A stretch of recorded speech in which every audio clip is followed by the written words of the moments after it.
A moment at today's memorial service for Nelson Mandela that may speak volumes. President Obama, before he spoke, stopping to shake hands with Raul Castro right there. President of Cuba, brother of Fidel Castro. What about this? You got a problem with that or not? Jamil Green, Fox News contributor, Michael Graham, radio talk show host, here to debate this. And good morning to both of you. Michael, it happened before a lot of people, frankly, got up this morning. What did you read into it? What about reading into it? I mean, the president's job is to deal sometimes with unpleasant people, you know, Saudi sheikhs, communist Chinese, Kanye West, you know, so he's going to shake hands with some unsavory people. It's going out of his way to do it, particularly given the record of Cuba and given America's relationship of trying to promote freedom in Cuba and having so many people from Cuba, like the family of Marco Rubio, flee to America. I just don't. I trust this will not be the image that lingers. I trust the image will be of Nelson Mandela and his life, but it was. There are other people he could have chatted up besides Raul Castro, Michael, a guy who runs a prison state. Yeah, should he not have done it? Well, I would say that unless he was going to talk about, say, Alan Gross, the American who's been held there for 4 years now, who wrote a letter last week, whose wife has been begging the president to please take action, that would be something to chat about. But just to make, I mean, what is he going to discuss? Tips on how the Cubans could improve the Obamacare website? I don't know. Well, Kanye West, he wasn't there, so he doesn't qualify. Jamil, what do you think about this 50 years of an exceedingly frosty relationship? Yes, and I think, Bill, on a day like today, we should all ask ourselves, what would Nelson Mandela do? It wasn't a conversation. It wasn't a diplomatic meeting. It was a handshake.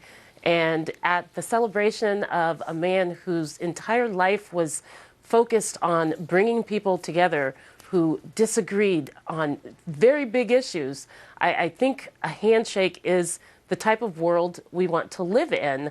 You know, we can't also forget that there are so many families who have been separated by 90 miles of water.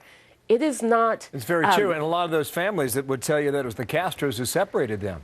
Well, I think where we are right now in looking at those families who are separated because our leaders have failed, it's not the fact that Cubans and Americans can't get along. Our leadership has failed on this on both sides of the aisle. So if we can start with a handshake as a step in the right these families back together, I think that that's a good thing. But again, thinking about what President Obama said today, we all have to ask ourselves, how have we taken the lessons from Mandela and applied them to our own lives? And that the is spirit of that answer, Michael, a journalist contacted us earlier today saying this would not have been in the spirit of Mandela.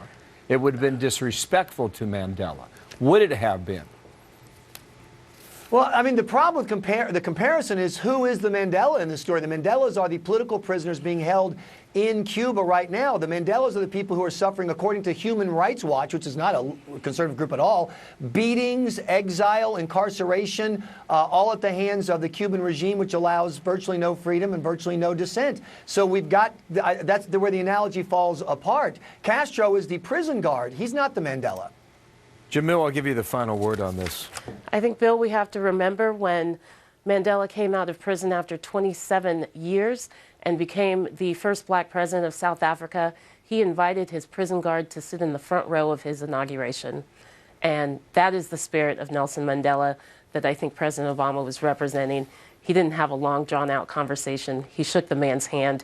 And in this world, in this day and age, that should at least be what we can do. Jamil, thank you for your thoughts. Michael Graham, thanks to you as well. I mean, we put this question out there a bit earlier, not about Kanye West, by the way, but we put it out earlier. Pretty interesting, the responses we got. We're going to get to those right now. Thanks to both of you.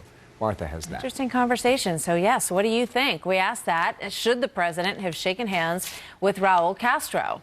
Albert writes, what would Mr. Romney have done or President Reagan?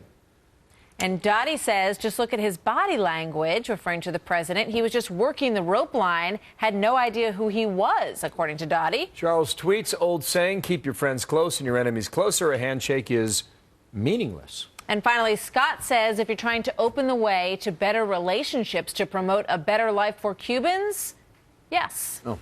Keep sending your tweets. Lines are still open.